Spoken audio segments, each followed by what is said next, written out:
Tanggalin mo yung sa loob ng wheel seal. Ito. Oo, master. Ito yung tanggalin. Tanggalin natin. Nag-leak na dyan.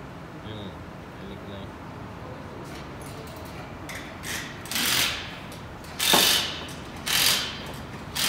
Ayan, makikita na natin kung paano tanggalin ni Master yung wheel seal. Wheel seal.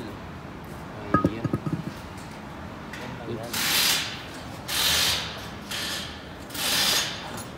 Gamitan lang natin ng babawal na technique ba?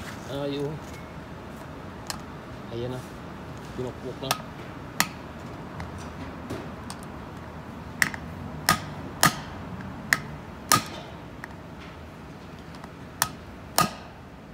Ayun. Yun. Basic.